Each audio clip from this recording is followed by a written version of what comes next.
Good morning my dear friends. मैं आपका प्यारा मित्र CK यादव और आप देख रहे हैं लाभ हिम्स। माय डियर फ्रेंड्स, इससे पहले हम लोग कॉन्फिडेंस और उसके साथ में ट्रेस पास इन दोनों वीडियो को कवर कर लिया है और आपके एक महामैराथन भी हो चुकी है। अगर आप मेरे चैनल पर नए हैं तो नोटिफिकेशन में जाकर के आप वहां से टोट के विभिन्न प्रकार की चीज़ों को देख सकते हैं, उसके महामैराथन वीडियो को, और साथ में जो हमने प्रीवियस ईयर के जितने भी प्रीवियस टॉपिक पढ़ाए हैं वो भी आप वहाँ से अटेंड कर सकते हैं। तो आज हम सब लोग पढ़ने वाले हैं नेग्लिजेंस। नेग्लिजेंस का तात्पर्य क्या है और ये सब क्या होते हैं, इससे जानने से पहले मैं आपसे आशा करता हूँ कि आप इसे ज़्यादा से ज़्यादा लोग को शेयर करेंगे, सब्सक्राइब करेंगे और मेरे चैनल को आज A1 के सब्सक्राइबर तक पहुँचाएँगे। और इसकी जिम्मेदारी आप सबकी है कि मेरे चैनल को A1 के सब्सक्राइबर पहुँचाइए, और बाकी मेरी जिम्मेदारी है कि मैं आप सबको सभी चीज़ें कम समय में अलॉट करूं और ज़्यादा से ज़्यादा एजुकेट करूं। तो चलिए बिना समय गवाए शुरू करते हैं आज का topic, negligence. My dear friends, आप सभी जानते होंगे कि जो नेग्लिजेंस होता है, नेग्लिजेंस का मतलब होता है सीधा सा लापरवाही। क्या होता है? लापरवाही। देखिए, आपका जो टोर्ट है बेटा ना, टोर्ट मतलब ही होता है गलती, ठीक है, अपकृत्य है, गलत काम। मतलब किसी न किसी तरीके से आप जो गलत काम करते हैं वो आपकी लापरवाही हो सकती है, या आपका इंटेंशन हो सकता है, या आपकी फिजिकल मेंसरी एक्टसरी या कुछ भी हो सकती है।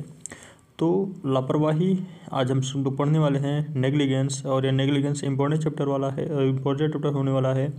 इसमें हम नेग्लिजेंस के विभिन्न प्रकार के स्कोप, ठीक है, विभिन्न प्रकार के स्कोप और इसके स्कोप के साथ साथ concept, theories and contributory negligence और स्पेशल स्टेटस के तहत नेग्लिजेंस क्या होता है उसके बारे में पढ़ेंगे।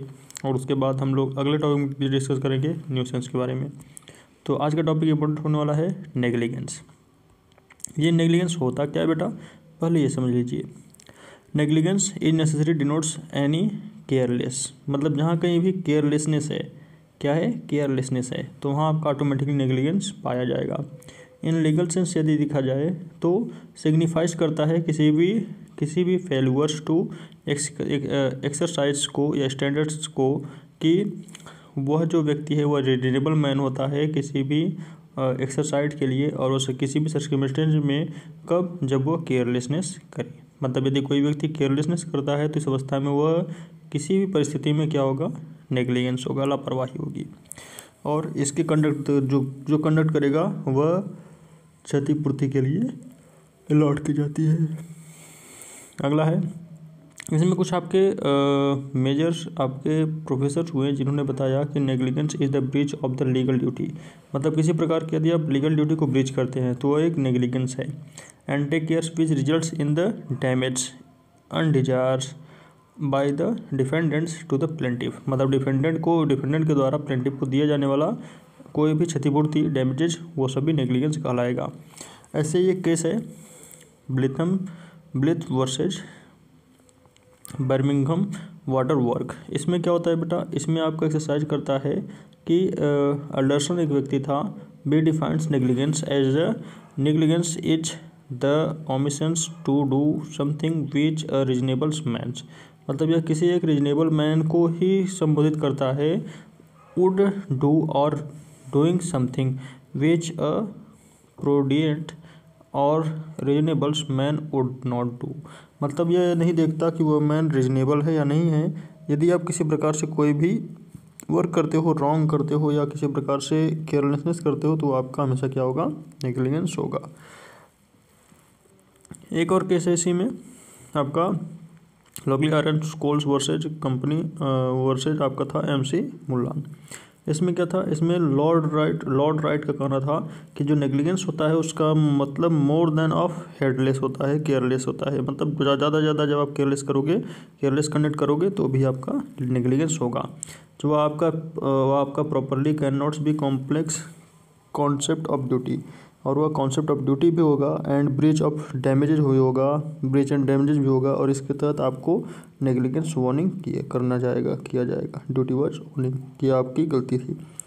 अगला है एसेंशियल्स ऑफ नेग्लिजेंस। नेग्लिजेंस के क्या क्या एसेंशियल्स होते हैं, मतलब किन कारणवश नेग्लिजेंस माना जाता है, वह आपको नीचे दिए गए हैं कुछ एसेंशियल एलिमेंट्स।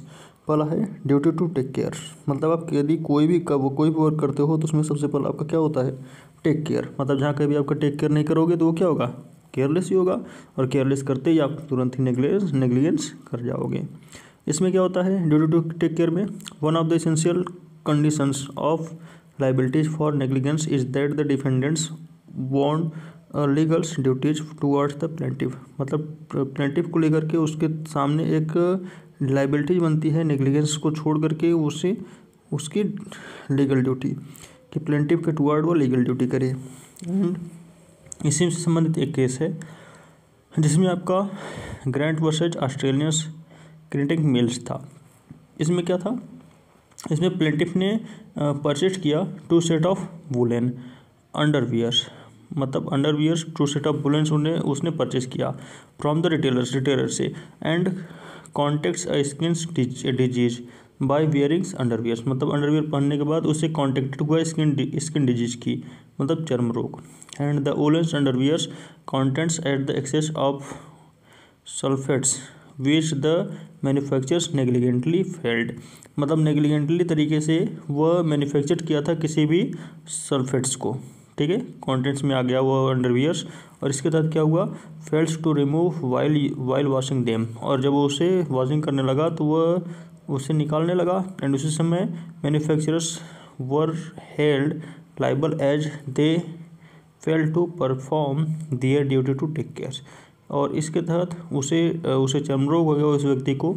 तो चर्म रोग होने के कारण वो जो कंपनी थी उसकी ड्यूटी थी कि वह टेक केयर करे अपने उस सारे रिटेलर्स को, अपने उन सारे कस्टमर्स को, और इसके तहत वह कंपनी ग्रांट हुई किसी भी डैमेजेस के लिए। अगला है कि ड्यूटी टू होम, कि हमें किसकी ड्यूटी करनी चाहिए, किसका ड्यूटी नहीं करनी चाहिए। यह क्लियर किया गया डॉनघुम मुसेज स्टीवेंसन के केस में। इसमें क्या हुआ था, इसमें आपके कैरेट किया गया एक आइडिया को कि further expanded to the scope of duty sayings that the duty so raised extended to your neighbours, मतलब ऐसे विभिन्न प्रकार की स्कोप की ड्यूटीज होती हैं जिसमें आप अपने साथ साथ अपने आसपास के नेबर्स को भी ड्यूटीज होती हैं। इसमें एक्सप्लेन किया गया कि हु इज़ माई नेबर, सबसे पहले यह देखा जाएगा कि आपका नेबर कौन है। इसमें आपका लॉर्ड एटकिन सैड, इसमें लॉर्ड एटकिन ने कहा कि answer must be the person who are the closely and directly affected by me act, मतलब वह व्यक्ति जो डायरेक्टली तरीके से मेरे आसपास है वह इफेक्ट होगा, ठीक है। That I bought reasonably to have them in the contemplations, मतलब इसके तहत कोई व्यक्ति अगर होता है तो इसके तहत हम ही कॉन्टेम्पलेशन होंगे। And as being the affected when I am directing my mind to the acts और the omissions which are called the questions, मतलब इस क्वेश्चन का आंसर इसी में छिपा है कि कौन व्यक्ति हमसे अफेक्टेड हुआ हो वही क्या कहलाएगा, वही होगा ड्यूटी ऑफ होम, किसके प्रति हमारी ड्यूटी थी। Third, duty must be toward the plaintiff, मतलब ड्यूटी हमेशा जो आपकी होगी वो किसके प्रति होगी, हमेशा प्लेंटिफ के प्रति होगी। It is not sufficient that the defendants want a duty to take care, मतलब ये जरूरी नहीं है कि किसी भी डिफेंडेंट को कि वह इसकी ड्यूटी है कि वो टेक केयर करेगा तो हमेशा टेक केयर ही करेगा। It must also the establish that the defendants want duties to take care toward the plaintiff, मतलब उसकी डिफेंडेंट की ड्यूटी होती है कि वह सिर्फ और सिर्फ प्लेंटिफ के प्रति आपका ड्यूटी होता है।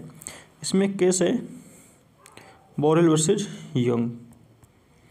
इसमें क्या होता है, इसमें इसमें 2 व्यक्ति हैं, इसमें प्लेंटिफ फिश वाइफ है एंड एलाइटेड फ्रॉम द ट्रेम कार, एलाइटेड होती है ट्रेम कार से, and while she was big help in the putting her baskets, मतलब वो उसकी बास्केट को रखने में मदद करती है। उसी समय क्या होता है, ऑन हर बैक, अब उसके पीछे से motorcyclist after passing the tram collides with the motor cars, मतलब वो कोलिड्स कर जाता है उस मोटर कार से, and the distance of 15 yards on the other sides of the tram and died instantly, और वो 15 यार्ड की दूरी पर गिरता है और उसी जगह मर जाता है। तो इस अवस्था में मरने के बाद क्या हुआ, the plaintiff could see, plaintiff जो था वह देख सकता था कि the discuss nor the accidents as the tram was standing between her, मतलब वो उसके सामने वह स्टैंडिंग हुआ और इसके बाद and the place of the accident, और एक्सीडेंट का प्लेस बना, and she had simply heard about the coilings, वह आवाज़ को सुन सकता था या कॉलिंग को सुन सकता था, and after the dead bodies had been removed she went to the place and so saw the blood left on the roads, और वो पीछे की तरफ जाकर के देखता है कि वहाँ ढेर सारे रोड पर ब्लड गिरे हुए थे। Consequently she suffers a nervous shock and gave birth to a stillborn child of the 8th month. She sued to the representatives of the deceased motorcyclist. It was held that the deceased had no duty of care toward the plaintiffs and hence she could not claim damages. कहने का मतलब है कि इस case में हुआ क्या था, इस केस में सीधे से कहा गया कि एक प्लेंटिफ व्यक्ति था, ठीक है, वह एक कार में बैठ करके, प्लेंटिफ जो था वह फिश वाइफ थी और इसके तहत एलाइट करता था वह एक कार से, मतलब वो अपने कार से एलाइट हुए, उतरे, और उतरने के बाद वो अपने जो उनका बास्केट था वो पीछे था और पीछे की मोटर कार में वह पासिंग करने लगे उस चीज़ को, और उसी समय वह देखते हैं कि एक जो व्यक्ति है, मोटर कार व्यक्ति है, वह आता है और आकर के पासिंग करता है, गुजरता है कॉइल्ड करते हुए। जैसे ही कॉइल्डेड करता है, लड़ाई उसमें लड़ता है और लड़ते ही तुरंत 15 मीटर की दूरी पर जाकर गिर जाता है। और इस अवस्था में क्या हुआ कि जैसे ए है और बी है, ए आपका दारू पीकर गाड़ी चला रहा है या कुछ पीकर गाड़ी चला रहा है, बी अपना गाड़ी मस्त फर्स्ट क्लास अपने रोड पर खड़ा किया है, और इस अवस्था में ए ने आया और सीधे से टक्कर मार दी। तो इसमें टक्कर मारने के बाद जो आपका ड्यूटी है बेटा, वो देखा जाता है कि आपकी ड्यूटी क्या है। जैसे बी व्यक्ति है तो बी की भाई कोई ड्यूटी नहीं, कोई लायबिलिटी नहीं, क्योंकि बी तो भाई अपना सीधे से अपने रास्ते पर था, उसमें ड्यूटी किसकी थी, ए की। अगला है fourth, breach of duty to take care, मतलब कुछ ऐसे ड्यूटीज होती हैं जिसको आपको टेक केयर करने की आवश्यकता होती है। इसमें सबसे पहला केस है म्यूनसिपल्स कॉरपोरेशन वर्सेस दिल्ली वर्सेस सुबह गुवाहाटी। इसमें होता क्या था बेटा, जो क्लॉक था वह toward heart of the Chandni Chowk Delhi collapsed causing to the death of the members of persons, मतलब एक व्यक्ति था, उसके मरने के कारण ही ऐसा माना जाता है। And the structure was 8 years old, और जो स्ट्रक्चर था वह 80 साल का पुराना था। Whereas it is normal life was 40 to 45 years, मतलब जबकि नॉर्मल लाइफ में लोग कितने साल जीते हैं, 40 to 45 तक। लेकिन ये म्यूनसिपल कॉरपोरेशन जो दिल्ली थी, having control of the structures failed to take cares and was theirs liables, और इस कारणवश वो लाइबल हुई म्यूनसिपल कॉरपोरेशंस। आपको यह केस थोड़ा कम समझ आया होगा क्योंकि इसको मैंने पहले से ही बताया हुआ है। इसमें हुआ क्या था जरा फिर समझ लीजिए। एक म्यूनसिपल कॉरपोरेशन था, ठीक है, दिल्ली म्यूनसिपल कॉरपोरेशंस। उसमें होता क्या है बेटा, ये एक दिल्ली के पास एक कोलैप्स लटका हुआ था, दिल्ली के पास एक घड़ी लटकी हुई थी।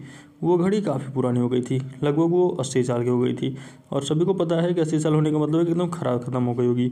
उसकी उम्र 40 से 45 साल की थी, ठीक है। और इस अवस्था में क्या हुआ कि 80 साल की जो महिला थी, ठीक है, वह वहीं पर थी, और उसी समय 45 टाइम पर वो उसके ऊपर गिर जाती है। मतलब कोई भी सामान होता है तो उसकी एक लिमिटेड होती है ना, तो वो जो वॉच थी, जो दीवार घड़ी थी, वो उसके ऊपर गिर जाती है और इसी अवस्था में उसकी डेथ हो जाती है। तो यहाँ पर ब्रीच ऑफ ड्यूटी किसकी है, टेक केयर। म्यूनसिपालिटी की काम क्या है, टेक केयर करना उस पर्सन की, लेकिन वह घड़ी उसके ऊपर गिर जाता है और उसके बाद उसके औरत की मृत्यु हो जाती है। तो उस औरत की मृत्यु के कारण ही वहाँ पर आपका देखा जाता है कि ड्यूटी ऑफ टेक केयर होना चाहिए किसी भी व्यक्ति को लेकर के। नेक्स्ट है आपका consequent damages and the consequential harms of the plaintiff, मतलब किस प्रकार के आपके कॉन्सिक्वेंट डैमेज माने जाते हैं या हार्म माना जाता है, इसको इसमें हम लोग देखेंगे। सबसे पहली चीज़ कि आपका फिजिकल हार्म होगा, यदि आप हार्म टू बॉडी करोगे तो वहाँ आपका कॉन्सिक्वेंस डैमेज होगा। एंड हार्म टू रेपुटेशंस, और आप किसी के रेपुटेशन को भी हार्म करते हो तो भी वहाँ कॉन्सिक्वेंट डैमेजेज और कॉन्सिक्वेंशियल हार्म होगा। मतलब किसी आपके रेपुटेशन, जैसे मान लीजिए ए हो गया, बी हो गया, ठीक है, एक ए है एक बी है, ये क्या करे, बी के रेपुटेशन को हार्म करे। रेपुटेशन मतलब उसके सम्मान को, जैसे जाकर गाँव में फैलाया कि बी चोर है, बी चोर है, बी चोर है, तो इस अवस्था में कॉन्सिक्वेंशियल डैमेजेज होते हैं और इसके तहत उसे सजा भी होगी। थर्ड, हार्म टू प्रॉपर्टी, यदि आप किसी व्यक्ति के प्रॉपर्टी को या उसके गुड्स को या इकोनॉमिकल लॉसेस को हार्म पहुँचाओगे तो वो क्या होगा, हार्म टू प्रॉपर्टी होगी। अगला, इकोनॉमिकल लॉस मतलब किसी प्रकार के आप उसके इकोनॉमिक को, चाहे वो मेंटली हो चाहे इंडस्ट्रियली हो, शॉक दोगे तो वो इकोनॉमिकल लॉस कहलाता है। इसी में एक केस है, इसे आप देख सकते हैं, इससे आप एक बार अपने से रिविजन कर लीजिएगा इस केस को, ठीक है, कुछ केस में है नहीं, बस आप एक बार देख लीजिएगा। अगला है डिफेंस फॉर नेग्लिजेंस से डिफेंस किस तरीके से करें, किस तरीके से हम बचाव करें। नेग्लिजेंस मतलब केयरलेस होने से कैसे बचें। सबसे पहली चीज़, जो आपकी कंट्रीब्यूटरी नेग्लिजेंस है उसे देखना चाहिए कि आप कंट्रीब्यूटरी नेग्लिजेंस के तहत किस तरीके से आप इंजरी होने से बच सकते हैं, और इसके तहत आप कौन कौन से एक्सपेक्ट कर सकते हैं कि आपकी कॉन्साइडर्स हो किसी दूसरे व्यक्ति के ऊपर से रॉन्ग ना होने की, ठीक है। इसमें एक केस है आपका बटरफील्ड वर्सेज फॉरेस्टियर्स। इसमें होता क्या है, जो डिफेंडेंट था वह एक pole across public thoroughfares in doorways which he hads no rights to do, मतलब उसके पास एक किसी प्रकार की राइट नहीं थी, लेकिन फिर वो डरवेज करता है एक पब्लिक प्लेस पर। और इस अवस्था में the plaintiff was ridings that ways at 8 o'clock, मतलब 8 बजे के समय प्लेंटिफ वहाँ से जा रहा होता है इन द इवनिंग, शाम के समय, इन अगस्त महीने में। When dusk was comings on, और डस्क उस समय आता है। And but the obstructions was stills visibles from the distance of 100 yards, मतलब जो था वो डिस्टेंस वो सिर्फ 100 yards से ही ऑब्स्ट्रक्शंस दिखाई देता था। लेकिन he was ridings violently come against the poles, और अंत में वो उस पोल के पास आया और उसे 100 yards पर उसने ध्यान नहीं दिया और उससे वह टकराया, और टकराने के कारण क्या हुआ, वहाँ से नीचे गिर गया। और जैसे नीचे गिरा तो it was held that the plaintiff could not claim, लेकिन प्लेंटिफ की कोई क्लेम नहीं थी डैमेजेस की, as he was also negligent, क्योंकि उसने पहले से नेग्लिजेंट किया था। क्योंकि जो व्यक्ति था, ठीक है, वो जो व्यक्ति था उसने ऐसा पोल गाड़ा था कि आपको 100 मीटर दूर से ही दिखाई देगा, ठीक है। जब आपको 100 मीटर दूर से दिखाई दे रहा था तो आप यहाँ पर आकर के जब लड़ोगे और गिरोगे तो यहाँ गिरने पर उस डिफेंडेंट की क्या गलती है भाई, तो प्लेंटिफ इसलिए गिरने के कारण क्या हुआ, गिरने के कारण भी, उससे चोट लगने के कारण भी किसी प्रकार से नेग्लिजेंस नहीं मानी गई। क्योंकि भाई जब आपको 100 मीटर दूरी से दिखाई दे रहा है तो जाहिर सी बात है 100 मीटर दूरी देखने का मतलब बहुत दूर होता है, तब तक आप अपनी गाड़ी को या अपने घोड़े को, हॉर्स को आसानी से क्या कर सकते हो, रोक सकते हो। अगला है act of God. Act of God क्या होता है, लो भाई आ गए एक्ट ऑफ गॉड।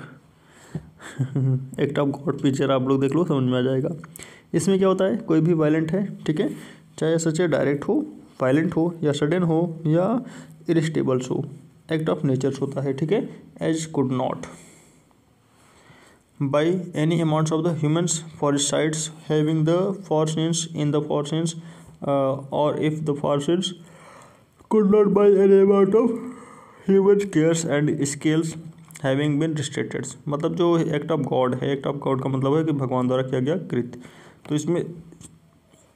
इसमें कोई भी व्यक्ति किसी भी तरीके से डिटरमाइंड नहीं किया जाता या उसे नेग्लिजेंस के तहत नहीं रखा जाता।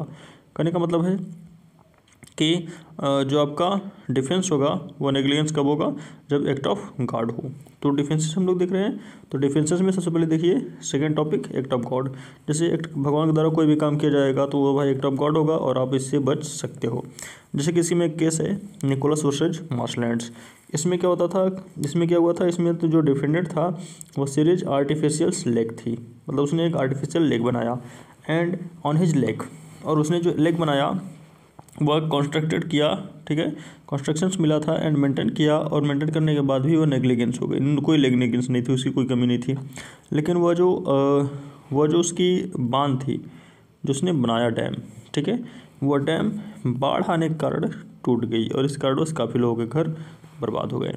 तो बर्बाद हो गया, इसमें आपका मेजर क्या बना, एक्ट ऑफ गॉड। कारण क्या थी, कारण यह थी क्योंकि उसने जो बांध बनाई थी, वह बांध भाई फॉर द पब्लिक सर्विस बनाई थी ना, उसने पब्लिक के लिए, जो सिंचाई के लिए थी, वाटरिंग प्लांट्स के लिए थी, उसके लिए उसने बनाया था। लेकिन वह टूटने के कारण लोगों के घर खराब हो गए, तो इसमें उसकी कोई गलती नहीं मानी गई और इसे एक्ट ऑफ गॉड करार दिया गया, और इस तरीके से वह डिफरेंट हो गया किसी भी नेग्लिजेंस को लेकर के।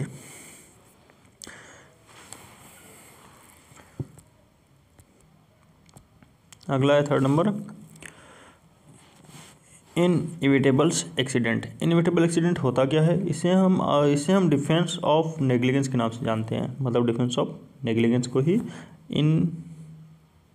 इनएविटेबल्स एक्सीडेंट कहलाता है।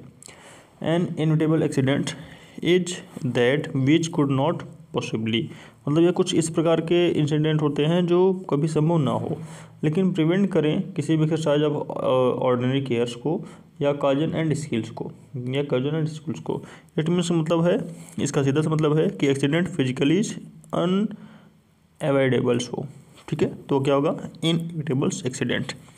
इसमें आपके 3 केसेज हैं। 3 केसेज में हम लोग देखते हैं। सबसे पहला केस ब्राउन वर्सेज कैंडल्स। इसमें क्या हुआ था, इसमें आपका जो प्लेंटिफ था और जो डिफेंडेंट थे, प्लेंटिफ और डिफेंडेंट्स के जो डॉग थे वो फाइटिंग लड़ रहे थे, मतलब प्लेंटिफ और डिफेंडेंट के कुत्ते एक दूसरे से लड़ रहे थे, जबकि जो डिफेंडेंट था was trying to separate them, वो प्रयास कर रहा था कि दोनों को सेपरेट कर दे, मतलब डिफेंडेंट समझा क्या चाह रहा था कि उसे सेपरेट कर दे। He accidentally hit the plaintiffs in his eyes, और इसी एक्सीडेंटली में वो प्लेंटिव की आइज पर वार कर दिया, and who was standing near by, जो वहीं पास में खड़ा था। The injuries to the plaintiff was held to be the result of inevitables accidents, और यह क्या की, और अंत में यह कोर्ट ने क्या माना कि यह इनएविटेबल एक्सीडेंट्स है, क्योंकि जो डिफेंडेंट था वह नॉट लाइबल था फॉर यू, मतलब वह सिर्फ फॉर किसके लिए था, फॉर द डॉग था, इसलिए उसे लाइबल नहीं किया गया। अगला है होमलेस वर्सेस मथुर। इसमें क्या था, होमलेस मथुर, इसमें आपका पेयर ऑफ हॉर्स था, ठीक है, पेयर ऑफ हॉर्स था। इसमें क्या होता है, driven by the groom of the defendants, मतलब पब्लिक हाईवे पर डिफेंडेंट्स के ग्रूम के द्वारा चलाया जा रहा था। On account of breaking of the dogs, उसी समय एक कुत्तों का समूह क्या करने लगा, बार्किंग करने लगा। The horse started running very fast, और इस कारण जो हॉर्स थे वो और तेज दौड़ने लगे। The groom made best possible effort to control them but fails, मतलब जो ग्रूम था, जो उसके लोग थे, वो बार बार प्रयास कर रहे थे कि वो घोड़े को कंट्रोल कर लें, बट वो नहीं कर पाए। एंड द हॉर्स, और जो हॉर्स था, knock down the plaintiffs who was seriously injureds, वो प्लेंटिव को नॉक डाउन कर दिया, लात मार दिया, और उस तरीके से वह इंजर्ड हो गया सीरियसली। एंड यह माना गया कि इसमें इनएविटेबल्स एक्सीडेंट है, क्योंकि the defendants was not liables, defendant इसमें लाइबल नहीं था। कहने का मतलब है कि वह भाई उसने तो किया नहीं, इसमें कोई अनदर वर्क हुआ, इस डिफेंस ऑफ नेग्लिजेंस कहा जाता है। एंड 3rd है स्टैनली वर्सेस पॉवेल्स। इसमें क्या हुआ था, इसमें आपका प्लेंटिव जो था वो defendants who are members of the shootings party, मतलब शूटिंग पार्टी का एक मेंबर था, और पिजेंट शूटिंग करता था। वेंट फॉर पिजेंट शूटिंग के लिए वो गया। And the defendants fires at the pheasants, वो फिजेंट्स के ऊपर वो गोली चलाता है, but the shot from his guns glances off the oak tree, लेकिन वह गलती से ओक ट्री पर लग गई, एंड इंजर्ड द प्लेंटिव, और प्लेंटिव इंजर्ड हो गया। लेकिन इसमें एक्सीडेंट्स जो था वो डिफेंडेंट नॉट लाइबल हुआ, ठीक है, क्योंकि उसका इंटेंशन क्या था, किसी दूसरे को नुकसान पहुंचाना, ना कि आपको।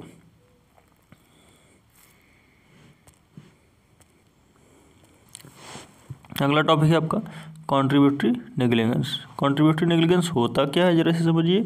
जैसे कि एक व्यक्ति हो गया ए और ये बी, ए चाहता है कि वो बी को मारे, लेकिन इसमें मदद कौन करे, सी, तो इसमें ये सी क्या होगा, कॉन्ट्रीब्यूटिव नेग्लिजेंस, बीच का मध्यस्थता निभाने वाला। तो देखिए क्या है, when the plaintiff by his own want or care contributes to the damages caused by the negligence or wrongful conduct of the defendants।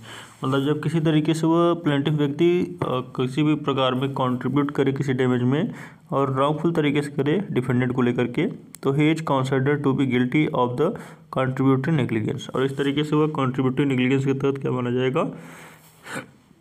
अपराधी माना जाएगा। इसमें आपका एक केस है rural transport services versus Belgium PG. इसमें क्या हुआ था, जो कंडक्टर था वह ओवर क्राउड्स बस इन्वाइटेड, ठीक है, बहुत ज़्यादा ओवर क्राउड थी बस में, passenger to travels on the roof of the bus, यहाँ तक कि जो पैसेंजर थे वह बस के रूफ पर ही बैठ गए थे। The driver ignored the fact, driver ने इस बात को इग्नोर किया। There were the passengers on the roof, बहुत से लोग रूफ पर भी थे। And try to overtakes the car, और वो प्रयास कर रहे थे किसी कार को ओवरटेक करने का। एंड एज ए रिजल्ट, और परिणाम स्वरूप a passenger were hit by a branch of trees, और जो पैसेंजर था वह एक ब्रांच ऑफ ट्रीज के तहत हिट कर दिया गया। And fell down received injuries and died, और वह नीचे गिरा और गिरने के कारण उसे काफ़ी चोट पहुंची और अंत में वो मर गया।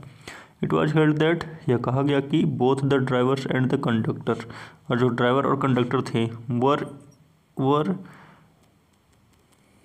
क्या है ये, negligence toward the passengers, passenger को लेके वो क्या है, नेग्लिजेंस है, नेग्लिजेंस रख सकते हैं, लेकिन फिर भी उन्होंने नहीं किया और इसके तहत उन्हें सजा दी गई।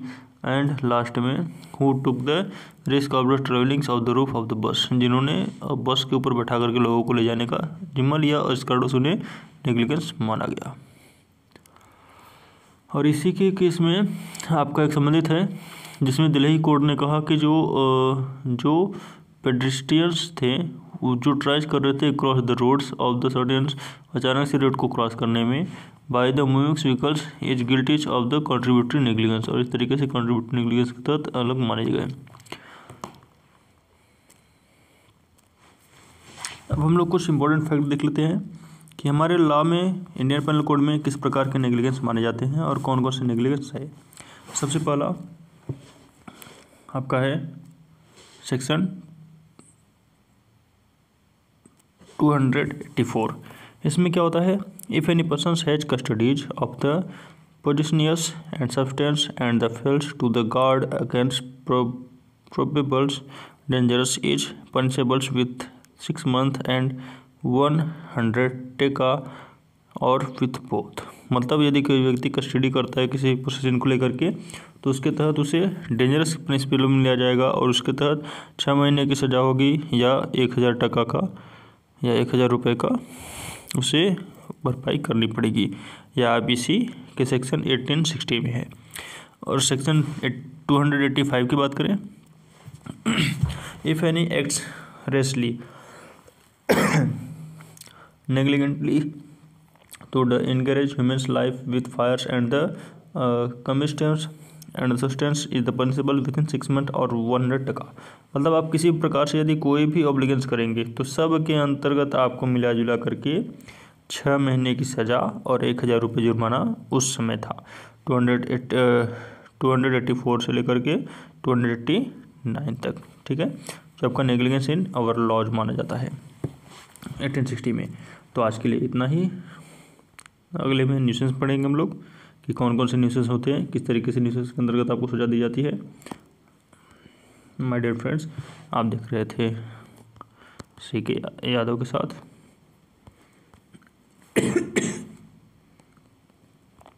लाभिंस, अगर आप मेरे चैनल पर नए हैं तो ज़्यादा से ज़्यादा लाइक करिए, शेयर करिए, सब्सक्राइब करिए और इसे 1 के तक अवश्य पहुँचाइए। आपका प्यारा मित्र CK यादव। आज के लिए गुड मॉर्निंग फ्रेंड्स, मैं आपका प्यारा मित्र CK यादव और आप देख रहे हैं law beams. My dear friends, अभी तक हम लोगों ने लॉ ऑफ टोर्ट में इम्पोर्टेंस टोर्ट के जितने भी आपके फेडरलिज्म थे, मतलब जितने भी आपके मानहानि थी, उन सभी चीज़ों को हमने कवर कर लिया। और उसके विभिन्न प्रकार के नेचर्स, स्कोप और nature, scope, schools of tort और जितने भी आपके टोर्ट से संबंधित बेसिक क्वेश्चन बनने वाले थे पेपर में, उन सभी को हमने प्रीवियस वीडियो में कंप्लीट कर लिया है। अगर आप मेरे चैनल पर नए हैं तो उस प्लेलिस्ट में जा कर के, टोर्ट की प्लेलिस्ट में जा कर के आप आसानी से टोर्ट से संबंधित जितनी भी चीज़ों की आपकी क्वेश्चंस है वो वहाँ आपको मिल जाएगी। आज हम सभी लोग पढ़ने वाले हैं टोर्ट में ट्रेस पास। ट्रेस पास मतलब क्या होता है? ट्रेस पास मीन्स होता है गलती। ट्रेस पास मीन्स क्या होता है? गलती। मतलब बहुत से ऐसे लोग होते हैं जो ट्रेस पास करते हैं, मतलब कुछ गलतियाँ करते हैं, तो उन गलतियों को क्या कहा जाता है बेटा? ट्रेस पास। ट्रेस पास मतलब होता है पाप करना, ठीक है, या गलती करना। मतलब बहुत से लोग ऐसे होते हैं जो टोर्ट में गलती या पाप करते हैं। तो आज हम सब लोग पढ़ेंगे कि ऐसे कितने प्रकार के ट्रेस पास होते हैं टोर्ट में। तो चलिए बिना समय गवाए शुरू करते हैं अपना आज का क्लास। आप देख रहे हैं लॉ बीम्स। ट्रेस पास। ट्रेस पास आप यहाँ देख सकते हैं ये टोटल आपके ट्रेस पास 2 पार्ट्स होते हैं, ठीक है। 2 पार्ट्स मतलब आपका पहला पार्ट होता है trespass to a persons, मतलब किसी व्यक्ति के द्वारा किया गया ट्रेस पास, और किसी लैंड पर होने वाला ट्रेस पास। तो और उस इन सभी को मिलाकर के ट्रेस पास आपका कैटल बनता है, ठीक है, समूह का। मतलब कैसे, किस प्रकार से कैटल, किस प्रकार के समूह से आप लोग क्या करते हो, ट्रेस पास, इससे संबंधित है। तो सबसे पहले हम लोग देखते हैं कि trespass to a person क्या होता है। Trespass to a persons मतलब यह क्यों होता है, या इसकी बेसिक सी नॉलेज क्या होती है ट्रेस पास की। तो trespass to a persons, there are 3 types of trespass. आप सभी जानते हैं, अभी हम लोगों ने देखा कि जो ट्रेस पास होते हैं वो 3 प्रकार के होते हैं। The first of which is trespass to a persons, मतलब पहला जो ट्रेस पास होता है, पहली जो गलती होती है वो किसकी होती है? किसी व्यक्ति की। And वेदर्स intends is the necessary elements of trespass to the persons varies by jurisdictions। मतलब ट्रेसपास एलिमेंट्स किसी व्यक्ति के द्वारा जुरिडिक्शन में किया गया वेरीज है, किसी गलती को ट्रेसपास कहा जाता है। Under English decisions, English decision में अगर हम देखें तो आपका एक केस था जिसमें आपका लेटेंग वर्सेज कॉपर ये 2 लोग थे। इसमें क्या था? Intents is required to sustains trespass to the persons causes of actions. मतलब एक व्यक्ति था जो इंटेंट था किसी भी रिक्वायर्ड को लेकर के, और ट्रेस पास करता है to the persons of action के लिए। And in the absence of intents, लेकिन इंटेंट्स का वहाँ अब्सेंस पाया जाता है और इस कार्डवास नेग्लिजेंस हो जाता है इज द एप्रोप्रिएट टोर्ट को लेकर।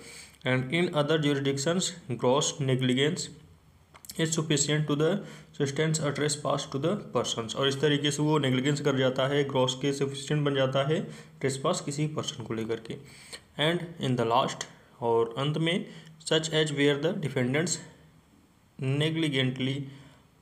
negligently operators and automobiles and strikes the plaintiff with great force। और इस कार्डवास वो क्या करता है? किसी ऑपरेटर्स एंड ऑटोमोबाइल्स की कंपनी को स्ट्राइक्स और प्लेंटिफ को ग्रेट फोर्स कर देता है। और इस कार्डवास intent is to be the presumed for the act itself, और इंटेंट जो होता है वह खुद ही परस्यूम्ड करता है किसी कार्य को लेकर। जनरली, सामान्यतः जो ट्रेस पास है, जो आपकी गलतियां हैं, to the person consist of three torts, वह मुख्यतः 3 प्रकार के टोर्ट से संबंधित होती है, 3 टोर्ट से संबंधित होती है। पहला एसॉल्ट्स क्या होता है? एसॉल्ट्स में under the statutes of the various commons law jurisdictions assaults is both a crime and the tort. मतलब एसॉल्ट्स में आपका क्राइम और टोर्ट दोनों को मैच करके, दोनों को मिला करके एसॉल्ट्स बनता है। और generally a person commits crime assaults if he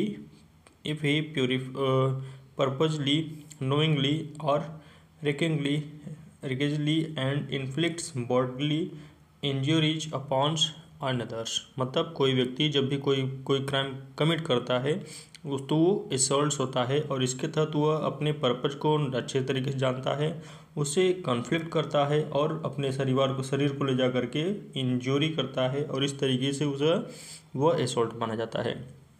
if he negligently inflicted bodily injuries upon another by means of dangerous weapons. मतलब यदि किसी दूसरे व्यक्ति के द्वारा उस पर वेपन, डेंजरस वेपन से क्या किया जाए, इंजरी किया जाए उसके शरीर पर, ठीक है।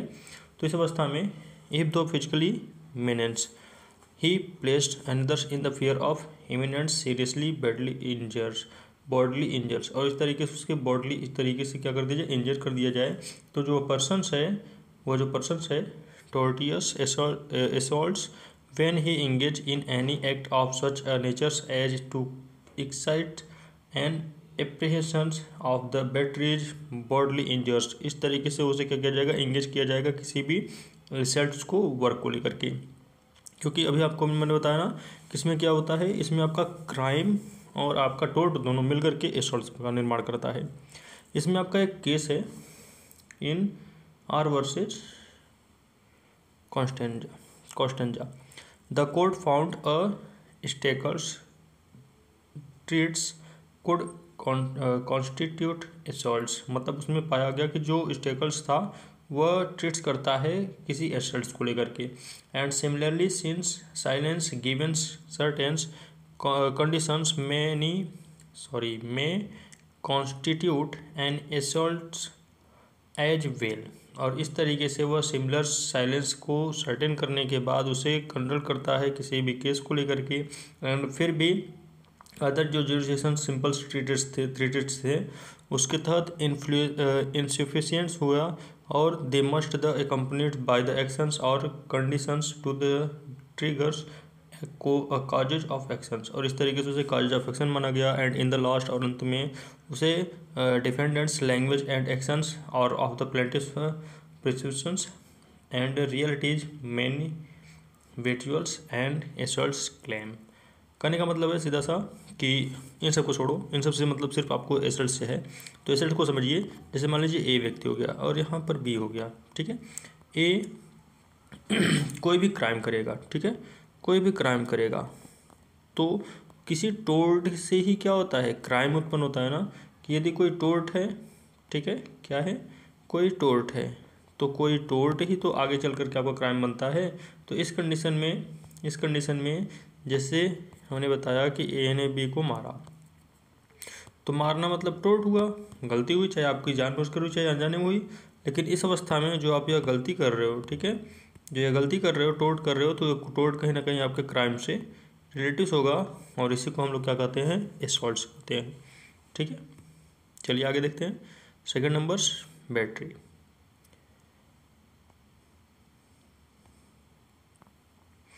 बैटरी होता क्या है, पहले समझ लीजिए। Any intentional and unpermitted contacts with the plaintiff persons और anything attached to it any particularly identified with it. कहने का मतलब है कि किसी भी जो आपके इसेंशियल्स होते हैं या अनपरमिटेड कॉन्टैक्ट होते हैं जो प्लेंटिव पर्सन्स को अटैच करते हैं किसी दूसरे पार्टिकुलरली आइडेंटिफाइड के लिए, तो the elements of the batteries common law vary by jurisdictions. A general rule to determines liabilities for battery.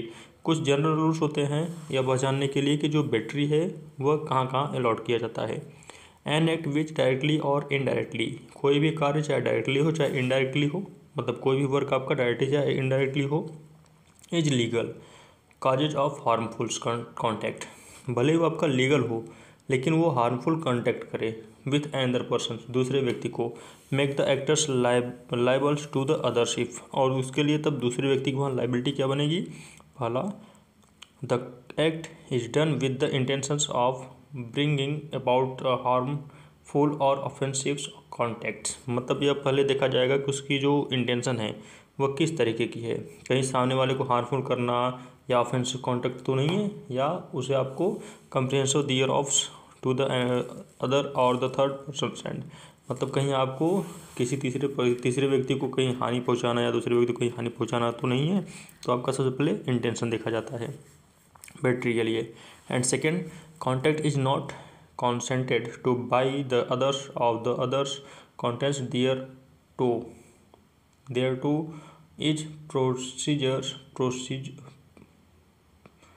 pursued by fraud or duress and मतलब आपका इसमें कॉन्स्टेंट्स के साथ साथ दूसरे व्यक्ति की कॉन्स्टेंट भी देखी जाएगी कि जो आप रेगुलर ड्यूरेस करते हो वह किस तरीके की है।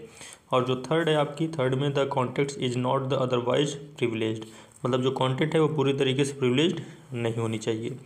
Battery torts under commonwealth president are subjected to 4 points test of the determines liabilities, मतलब जो आपके 4 पॉइंट्स होते हैं उसके तहत हम किसी भी बैटरीज को देख सकते हैं या जान सकते हैं या सब्जेक्टिव मान सकते हैं। तो सबसे पहली पॉइंट देखते हैं। पहला पॉइंट है कि डायरेक्टनेस मतलब कौन उसे संचालन कर रहा है। Is the sequence of the events continues initials conducts and the harmful contacts and unbroken series, मतलब सबसे पहले यह देखा जाएगा कि जो आप वर्क कर रहे हो वो किस तरीके की वर्क है। और दूसरा है इंटेंशियल एक्ट, मतलब आपका इंटेंशियल एक्ट यदि है तो आप उसमें हार्मफुल माने जाओगे। आपकी इंटेंशन देखी जाती है कि आपकी इंटेंशन किस तरीके की है, और इस तरीके उसके बाद ही आपका इंटेंशन देख करके आपको बैटरी दिया जाता है। एंड थर्ड है बॉडली कंडक्ट मतलब होता है कि आप जो अपने शरीर के द्वारा कार्य कर रहे हो वो किस तरीके का है। कहीं आपका ऑफेंस करने का वर्क तो नहीं था प्लेंटिफ के प्रति, इस तरीके से आप देखे जाते हो। 4 नंबर कॉन्सेंट्स मतलब आपकी अंत में सफिशिएंट इफेक्टिव कॉन्सेंट देखी जाती है कि आपके जो वर्क थे वो किस तरीके की थी। तो पहला समझ में आया डाइटनेस, जो डाइट करता है वो उसे देखा जाता है कि कहीं वो हार्मफुल डाइट करने का उद्देश्य तो नहीं था। दूसरा एसेंशियल्स एक्ट देखा जाता है कि आपकी जो एसेंशियल एक्ट है वो किस तरीके की है, कहीं सामने वाले को एसेंशियल सब्सटेंशियल तरीके से किसी प्रकार से नुकसान पहुंचाना तो नहीं है। यदि नुकसान पहुंचाना है तो आपका एसेंशियल एक्ट कहलाता है। थर्ड है बॉडली कॉन्टैक्ट आपका बॉडली कॉन्टैक्ट से जो संबंधित होता है वो between the bodies of the plaintiff and the defendant से देख कर किया जाता है कि प्लेंटिफ और डिफेंडेंट की जो बॉडी थी वो किस तरीके की थी।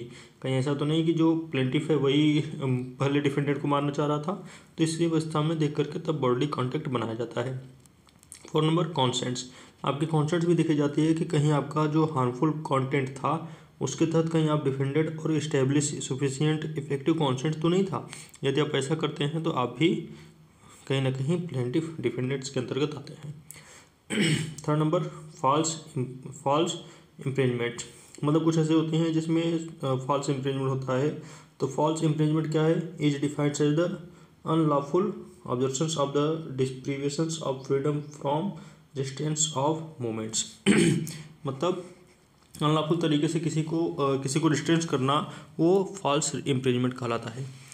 इन सम जुरिडिक्शंस, कुछ ऐसे जुरिडिक्शन होते हैं जिसमें false imprisonment is the tort of strict liability के लिए फॉल्स इम्प्रिजमेंट दिया जाता है, मतलब सादा कारावास। No intentions on the behalf of the dependents is needed, उसमें किसी प्रकार की कोई भी इंटेंशन देखी नहीं जाती कि आपका इंटेंशन कैसा था या आप किस तरीके से रिक्वायर्ड करते हो किसी वर्क को लेकर के। एंड फिजिकली फोर्सेज, कभी कभी आपका फिजिकली फोर्सेज देख लिया जाता है, हो सकता है कि आपका जो फिजिकल वर्क था वो उसे हार्ट पहुंचाने का ना रहा हो, लेकिन अगर आपका ऐसा है तो आप कहीं ना कहीं लायबल बनते हैं किसी वर्क के लिए। एंड नेक्स्ट पॉइंट देखिए, a tort distils false imprisonments liabilities analysis into the 4 prong test, मतलब जो फॉल्स इम्प्रिजमेंट होता है वो 4 टेस्ट के बाद आपकी लॉट की जाती है। पहला, the defendants intends to the confidence the plaintiffs, मतलब कहने का मतलब यह है कि सबसे पहले आपका कॉमनवेल्थ जुरिडिक्शन देखा जाएगा, फिर उसके बाद आपको फॉल्स इम्प्रिजमेंट दी जाती है। Second, the plaintiff is the conscious of the confinement, मतलब जो प्रोसेसर रिजेक्ट्स है वो रिक्वायर्ड करता है किसी भी प्लेंटिव को, and plaintiff does not consent to the confinement, मतलब किसी भी तरीके से कॉन्फिडमेंट नहीं किया होना चाहिए कोई भी plaintiff. And fourth, the confinement was not otherwise privileged, मतलब कॉन्फिडेंस किसी भी तरीके से प्रिविलेज्ड नहीं हो सकती। अगला है डिफेंसेस, मतलब आप कब डिफेंस कर सकते हो, कब कब आप लड़ सकते हो। पहला है डिफेंसेस में child corrections, dependings on the jurisdiction पर जो जितने भी लोग डिपेंडेंट हैं, corporals and punishments of the childrens by parents और the instructors may be the defences to the trespass to other persons, मतलब किसी न किसी तरीके से जो आपके पनिशमेंट है वह आपके समय के साथ ट्रेसपास होती रहती है एक पर्सन से दूसरे पर्सन के लिए, so long as the punishment was reasonably necessary under the circumstances to the disciplines। और यह सिर्फ आपका इसलिए बनता है क्योंकि वह डिसिप्लिन को इम्प्लीमेंट करता है या लागू करता है। A child who has misbehaved, यदि कोई व्यक्ति मिसबिहेव किया हुआ है, and the defendants exercises prudence and restraints, और इसके तहत वह उसे प्रूडेंस एक्सरसाइज किया जाता है। अनरीजनेबल पनिशमेंट्स, अनरीजनेबल पनिशमेंट जो होता है such as the violently grabbings students arms and hairs have no defences, मतलब किसी प्रकार से किसी स्टूडेंट्स के आर्म और हेयर्स को नुकसान पहुंचाना किसी भी तरीके का कोई डिफेंस नहीं है, वो हमेशा करेक्शंस माना जाता है। मतलब जो चाइल्ड करेक्शंस है, जैसे बच्चों का बाल बड़ा होना, जो हो जाना या किसी प्रकार से अन्य चीज़ें हो जाना, तो ये सब उनकी पनिशमेंट नहीं कहलाती, बल्कि वो अनस्तम क्या कहा जाता है, अनरीजनेबल पनिशमेंट, कार्डवर्स आपका पनिशमेंट। कॉन्सेंट्स, इसमें भी कुछ ऐसी चीज़ें होती हैं जिसमें कॉन्सेंट देखी जाती है। आप इसमें एक केस देख सकते हैं, जैसे कि आपका केस है western versus Bristol boxing board of council LTD.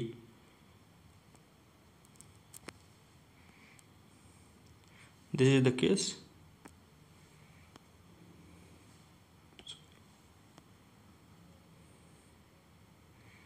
इसमें हुआ क्या था बेटा, पहले ये समझ लेते हैं। इसमें होता क्या है कि प्लेंटिफ एंड डिफेंडेंट होते हैं, जिसमें वॉलंटरीली एग्री होते हैं किसी भी पार्टिसिपेट ऑफ फाइट के लिए, ठीक है। और सम जुरिडिक्शन जो होता है वो डिने करता है किसी भी रिलीफ और सिविल एक्शन के लिए, लेकिन वो इंजर्ड कार्ड बन जाता है और अंत में प्रोस्पोरिशनेट हो जाता है। And in ordinary fight with fists there is no causes of actions to eithers and for any injury suffers, मतलब वह लड़ने लगते हैं और इस कारण से वो किसी प्रकार से इंजर्ड हो जाते हैं। And the other jurisdictions refuse to recognise concepts as the defences mutuals compact and the instead provided relief under the doctrine of comparative negligence. Comparative negligence के तहत उन्हें किसी न किसी तरीके से इम्प्लीमेंट किया जाता है। इसमें आपका एक केस और था जो आपका F versus West Berkshire Health Authority, जो हाउस थी लॉर्ड इंस्ट्रक्टर की ब्रिटिश फिजिशियंस था, उसमें यह था कि जो जस्टिफाइज है operatings upon such and the individual theirs, तो कम से कम वो दो प्रकार से इंडिविजुअल होंगे तब वो जाकर के लाइबिलिटी बनती है किसी भी वर्क को लेकर के। जैसे कि पहला, must be the necessity to act when it is not practicable to the communicate with the assist persons, मतलब एक व्यक्ति से दूसरे व्यक्ति तक पार्टिकुलर कम्युनिकेट करना चाहिए, करना आवश्यक नहीं है किसी भी नेसेसिटी के लिए। And the actions taken must be such as the reasonable persons would in all the circumstances take, और यह जो वर्क है वह किसी भी रीजनेबल पर्सनस को लेकर के हो सकता है किसी भी परिस्थिति में, acting in the best interest of the assist persons, और इस तरीके से सिटी पर्सनस को लायबल किया जाता है किसी भी गलती के लिए। ट्रेसपास पर्सन में एक चीज़ और है जो मोस्ट इम्पोर्टेंट होता है, किसी भी पर्सन को सेल्फ डिफेंस करने के लिए, and defence of the others के लिए, and defence of the property के लिए, मतलब किसी भी तरीके से आपकी तीन प्रकार की आपकी ट्रेसपास पर्सन कहलाती है। अब अगला है trespass to the cattle. Trespass to the cattle ये क्या होता है, trespass to the cattles also known as the trespass of the goods, मतलब ट्रेसपास ऑफ गुड्स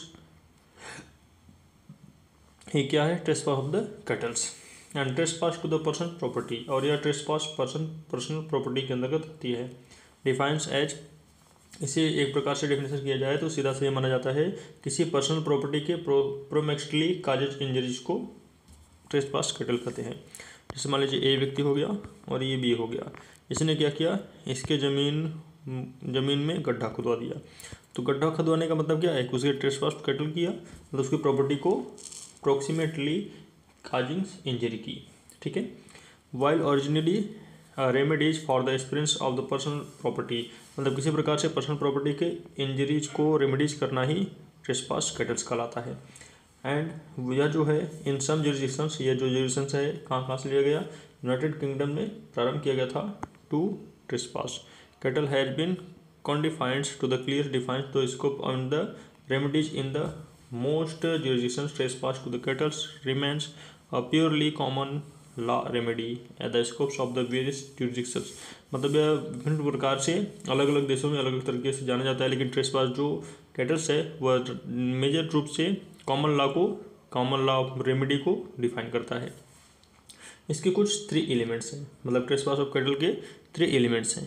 कौन कौन से? सबसे पहला लैक ऑफ कॉन्सेंट्स। जो आपके कॉन्सेंट्स होते हैं वो देखी जाती है कि आपका कॉन्सेंट किस तरीके का है, लैक है और मैक्सिमम है। अगला है सेकंड एक्चुअल हार्म। यह देखा जाता है कि कहीं आप उसको एक्चुअल हार्म तो पहुंचाने के लिए कोई ट्रेसपास तो नहीं किए हो, अगर ऐसे किए हो तो आपका वह ट्रेसपास एक्चुअल हार्म के अंतर्गत आएगा और लास्ट में ट्रेसपास ऑफ कैटल अलॉट की जाएगी। अगला है इंटेंशनली। इंटेंशनली मतलब किसी प्रकार से आपके इंटेंशन को देखा जाता है कि आपका इंटेंशन किस तरीके का है। यदि आप किसी तरीके से सामने वाले को बस इंटेंशन रखते हो हार्म पहुंचाने के लिए तो आपका इंटेंशनली हार्म कहलाता है और वो ट्रेसपास करता है किसी भी पर्सन को।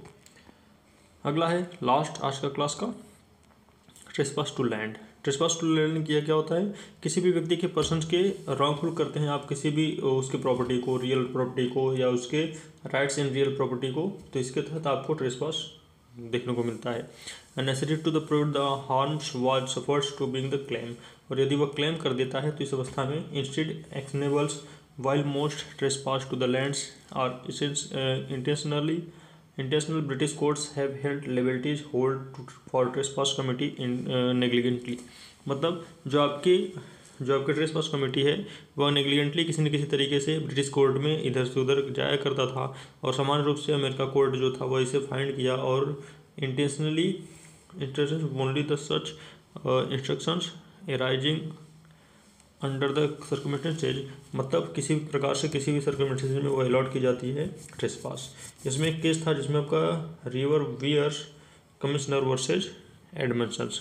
इसमें क्या हुआ था? इसमें सीधे से सम जुरिडिक्शन जो थे वो ट्रेसपास किया गया किसी भी पोसेशन को लेकर के फायर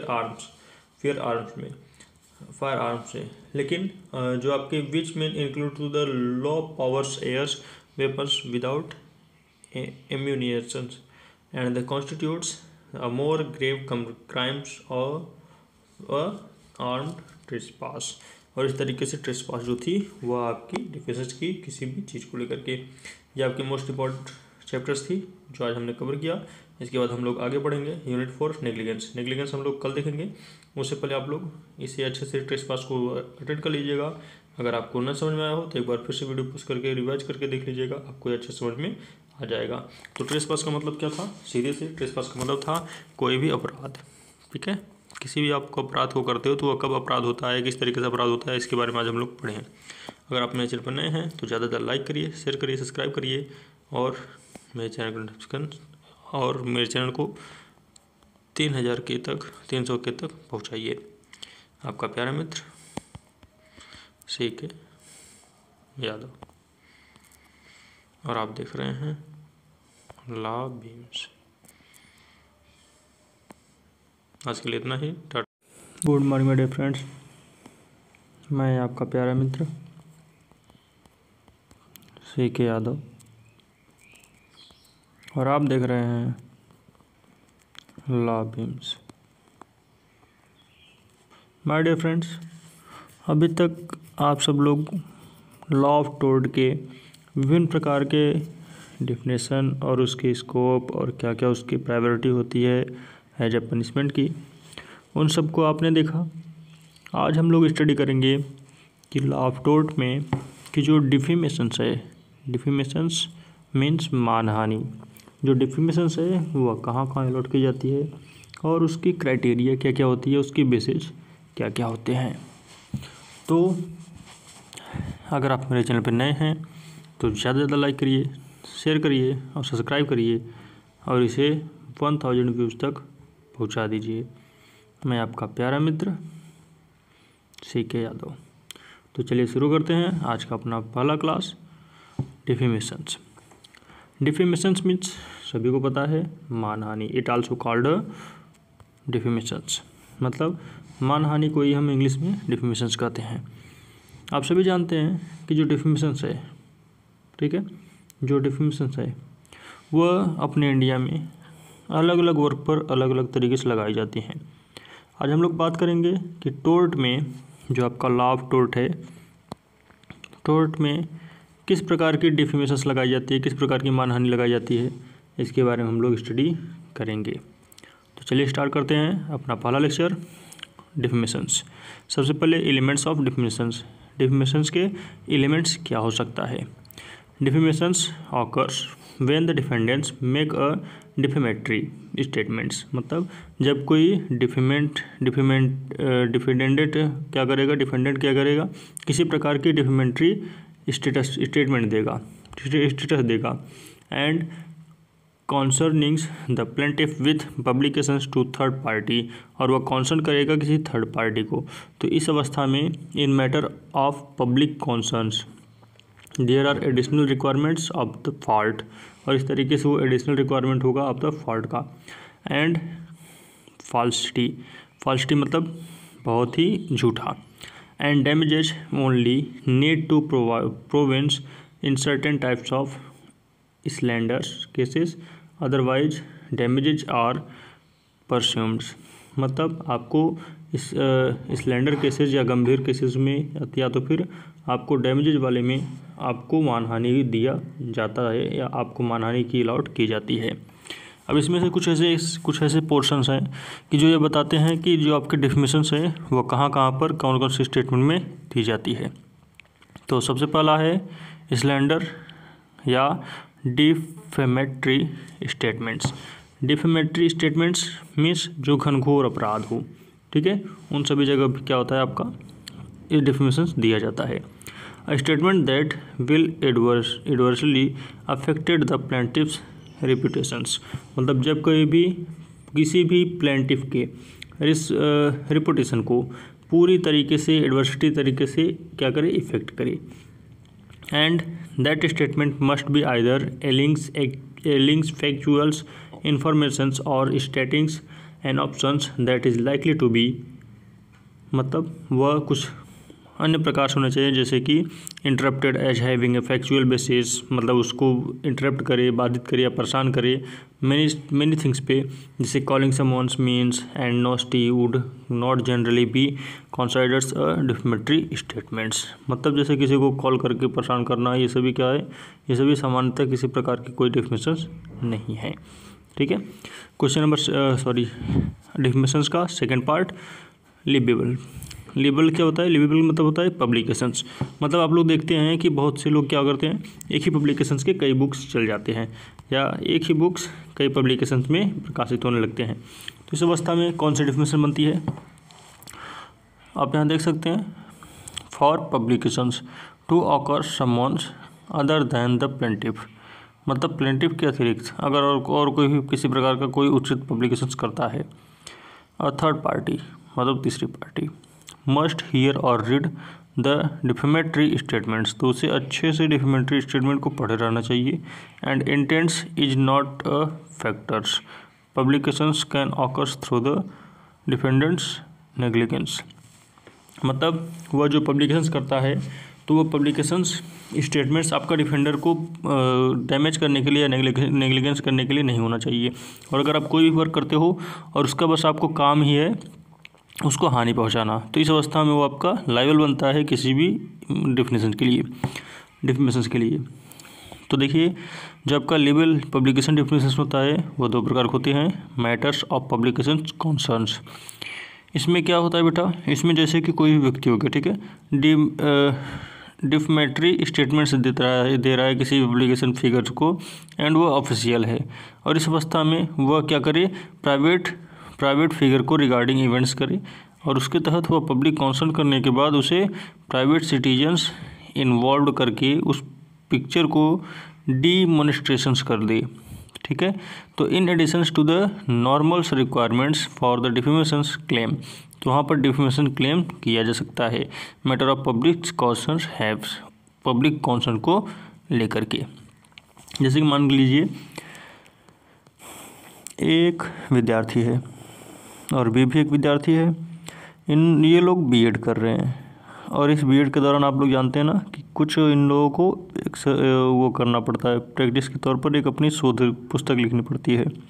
तो इस अवस्था में इसने एक बुक लिखा, द थीफ्स स्टोरी। मान लीजिए थीफ्स स्टोरी, ठीक है। और इसी का इसने कॉपी करके लिख दिया अ ब्रॉडर। क्या लिख दिया? A broader. तो इस अवस्था में दोनों की अगर स्टोरी सेम है, ठीक है, दोनों की अगर स्टोरी सेम है तो यहाँ पर मैटर ऑफ पब्लिक कॉन्सर्न होगा, ठीक है। अब जरा इसमें देख लेते हैं, जो कॉन्सर्न्स होते हैं उसमें कुछ फॉल्टेज भी होती हैं, मतलब कुछ ऐसी चीज़ें होती हैं जो बाय द फॉल्ट या बाय द एक्सीडेंट्स बन जाता है, बाकी और कोई मैचिंग नहीं होता। तो इस अवस्था में क्या होगा? फॉल्ट, गलती। The plaintiff must prove that, plaintiff को यह बात बतानी पड़ेगी कि the defendants acted with the certain levels of fault, कि उसने बहुत से फॉल्ट किए थे और उस संशोधन के लिए for public figures of the officials and standards and the reckless disregard for the truth, और उसकी सच्चाई को सामने लाने के लिए for private figures regarding events that are public concerns a simple negligence standard applies, और इस कारण उसे सिंपल नेग्लिजेंस स्टैंडर्ड्स अप्लाइज करना पड़ा। कहने का मतलब है कि जैसे आपको बताया ना कि और बी ने एक पुस्तक लिखी और इसने लिखा द थीफ्स स्टोरी, ठीक है, थीफ्स स्टोरी, और इसने इसका नाम क्या रख दिया? The broader. क्या नाम रख दिया? Broader.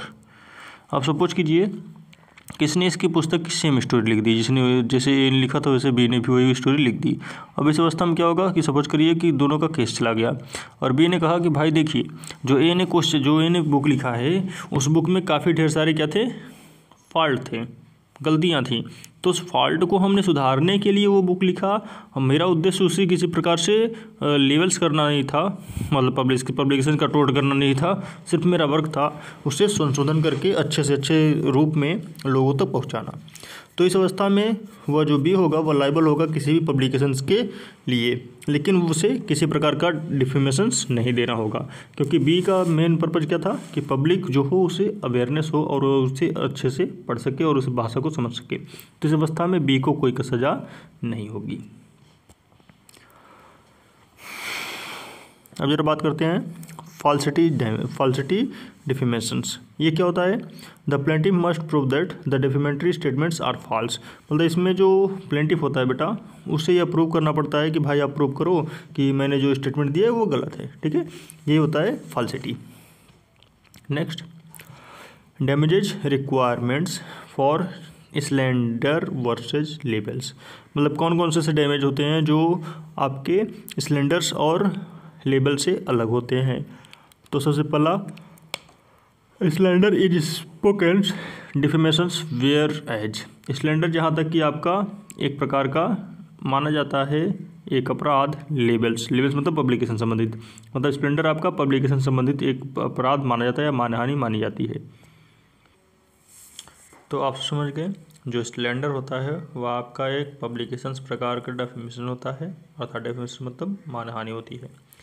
Is definitions in a more permanent formats, मतलब ये विभिन्न प्रकार के परमानेंट फॉर्मेट हो सकता है, मतलब मेन करके यह कैसा होगा? यूजुअली राइटिंग होगी, ठीक है। मतलब पब्लिकेशन प्रकार की जो डेफिनेशन होगी वो आपका लेबल या स्लेंडर डेफिनेशन कहलाता है। सॉरी, थोड़ी मिस्टेक हो गई, जरा फिर से देखिए। जो स्लेंडर होता है वो स्पोकन डेफिनेशन होता है, ठीक है। स्लेंडर कैसा होता है? स्पोकन डेफिनेशन, और जो लेबल होता है वो रिटन डेफिनेशन होता है। And second, the category of slanders where there is no obligance for the plaintiffs to prove, मतलब जो आपका स्लेंडर होता है, स्लेंडर वह स्पेशल्स कैटेगरीज होती हैं, ठीक है। और जो आपके लेबल्स होते हैं वह प्लेंटिफ को प्रूव करने की कोई प्रकार की ज़रूरत नहीं होती। एंड डैमेजेस, और डैमेज की भी मांगने की कोई आवश्यकता नहीं पड़ती। अगला देखते हैं कि कौन कौन से ऐसे डिफेंसेस टू डिफेमेशंस होते हैं। सबसे पहला जो डिफेमेशंस होते हैं, डिफेंसेस मानहानि होती है, वो कौन कौन सी? There are 5 major defences to defamations. Defamation के मानहानि के कुछ 5 प्रकार के या 5 भाग होते हैं डिफेमेशन मानहानि के। पहला ट्रूथ, सबसे पहला ट्रूथ। इसमें क्या होता है, always a defence in matters of private concerns, मतलब वो किसी प्रकार के प्राइवेट कॉन्सर्न्स इसमें डिफेंसेस होते हैं। For matters of public concerns, public concerns के मैटर्स के लिए the plaintiff has the burdens to prove falsities as an elements of the claims, उसे बर्डन को सिद्ध करना पड़ता है कि उस वह असत्यता को फैलाया है और ये एलिमेंट्स क्लेम की जा सकती है। कॉन्सेंट्स होनी चाहिए, कौन सी, a defence in all defamations matters, defence सभी प्रकार के मैटर्स में कॉन्सेंट्स दिखाता है। And in the defendants has permission to make a defamatory statements and the plaintiffs can not support a valid claim, मतलब जो आपके डिफेंडेंट हैं उन्हें परमिशन प्रोवाइड की जाती है किसी प्रकार से उस स्टेटमेंट को यह बताने के लिए कि जो प्लेंटिफ ने अपराध लगाया वह सही नहीं हो सकता। ह्यूमर में आपका यह देखा जाता है कि जो अमेंडमेंट की गई डिफेंसेस को लेकर के और उसमें उसका बिहेवियर, व्यवहार, इन सब को प्रूव कर सकता है कि ऑडियंस होते हैं वह विश्वास करते हैं स्टेटमेंट के लिए कि वह जस्ट है या नहीं। एब्सोल्यूट प्रिविलेज क्या होता है, applies in very limited circumstances, कुछ प्रकार के लिमिटेड सर्कमस्टेंसेज में यह लगाया जाता है। इन जनरल, साधारण रूप में, absolutely privilege expends A persons from liabilities for potentially defamatory statements made, मतलब यह अलग प्रकार के डिफेमेशन मेड के लिए, लाइबिलिटी के लिए लगाई जाती है कि ताकि कोई व्यक्ति प्रिविलेज की तरफ से किसी प्रकार का एक्सपेंस ना करे। ड्यूरिंग सबसे पहले कहाँ लगाई जाती है, ड्यूरिंग जुडिशियल प्रोसीडिंग्स के तहत यह लगाई जाती है। बाय हाई गवर्नमेंट ऑफिशियल, या इसे हाई गवर्नमेंट के ऑफिशियल के द्वारा लगाया जाता है। By legislators during legislative debates, legislative debates के तहत भी यह लगाई जाती है। And the fourth, during politicals broadcast and the speech, मतलब पॉलिटिकल ब्रॉडकास्ट और स्पीच में भी यह अप्लाई की जाती है। इन बिटवीन स्पोसेस, और स्पोसेस में भी लगाई जाती है। तो आप सब देख सकते हैं कि जितने प्रकार के आपके डिफेमेशंस हैं वह मेजर करके एब्सोल्यूट प्रिविलेज में 4-5 प्रकार के आपके एब्सोल्यूट प्रिविलेज के तहत डिफेमेशंस लगाई जाती है। अगला है फिफ्थ, क्वालिफाइड प्रिविलेज। ये क्वालिफाइड प्रिविलेज क्या होता है, other types of communications are subject to what is called qualified privilege, मतलब विभिन्न प्रकार के जो अलग प्रकार का कम्युनिकेशन का क्वालिफाइड वर्क होता है वह क्वालिफाइड प्रिविलेज कहलाता है। जैसे कि meaning that the persons making the allegedly defamatory statements may have had some rights to make a statements, मतलब बहुत से व्यक्ति को यह डिफेमेटरी स्टेटमेंट्स होता है कि वह अपने अधिकार के तहत किसी प्रकार की स्टेटमेंट को बना सकते हैं। If a qualified privilege applies to a statements, it means that the persons using for defamations must prove, यदि कोई भी व्यक्ति अपने आप के इस स्टेटमेंट को क्वालिफाइड करता है तो इस अवस्था में वह व्यक्ति स्विंग करेगा, शपथ लेगा फॉर द डिफेमेशंस को लेकर के, और यह सिद्ध करेगा कि the persons who made the defamatory statements acted intentionally, कि वह जो वर्क कर रहा है वह इंटेंशियली कर रहा है, उसका एक्टेड सिर्फ डिफेमेशन के लिए है, एंड रेकलेसली है, और किसी प्रकार के मेलिस एंड हेटर्ड से हटकर है। इसके अतिरिक्त इल विल और restatements depending on your states law, और आपके स्टेट्स लॉ पर भी ये डिपेंड करेगा। Just some of the statements for which a qualified privilege apply are, मतलब जो क्वालिफाइड प्रिविलेज है वह निम्नलिखित चीज़ों पर अप्लाई की जाती है। सबसे पहला, statement made in governmentals reports of official proceedings के तहत, जो भी गवर्नमेंटल्स रिपोर्ट्स है उसके तहत। And second, statements made by lawyer governments officials, जो भी स्टेटमेंट्स आपके लोअर गवर्नमेंट्स के द्वारा, लोअर गवर्नमेंट ऑफिशियल के द्वारा, मेंबर्स के आपके टाउन और लोकल बोर्ड के द्वारा स्टार्ट किया जाएगा उसमें। And citizen testimonies during legislative proceeding. Citizen testimony जो होता है वह प्रोसीजर लेजिस्लेटिव के तहत भी लगाई जाती है। And fourth, statement made in self defence. बहुत से स्टेटमेंट्स सेल्फ डिफेंस के लिए लगाया जाता है। And or to warn others about a harm or dangers, ताकि वो अपने आप को किसी दूसरे परिश्रम और कठिनाई से बचा सके। Certain types of statements made by the formers employers. And बहुत सी चीज़ें ऐसी होती हैं जो फॉर्मर एम्प्लॉयर्स के तहत बनाई जाती है ताकि वो पोटेंशियल करे किसी भी एम्प्लॉयर्स को रिगार्डिंग टू द एम्प्लॉय के तहत। And sixth, published book for film review, मतलब किसी प्रकार के आप पब्लिक बुक पब्लिश करते हो या उसकी फिल्म रिव्यू करते हो तो इसके तहत भी आपका कॉन्स्टिट्यूट फेयर्स क्रिटिसिज्म होता है और इसके तहत आप डिफेमेशंस लगा सकते हैं। आज के लिए इतना ही। आप देख रहे थे लॉ बीम्स, मैं आपका प्यारा मित्र सीके यादव। अगर आप मेरे चैनल पर नए हैं तो ज़्यादा से ज़्यादा लाइक करिए, शेयर करिए, सब्सक्राइब करिए और इसे 1 मिलियन तक पहुंचा दीजिए। आप देख रहे थे सीके यादव के साथ लॉ बीम्स। आप मुझे ऐसे ही प्रेम देते रहिए। आपको जिस टॉपिक पर विषय आपको वीडियो चाहिए तो आप कमेंट बॉक्स में कमेंट कर सकते हैं, मैं आपको उसी टॉपिक पर वीडियो बनाकर अपलोड कर दूंगा। आज के लिए इतना ही, टाटा बाय बाय।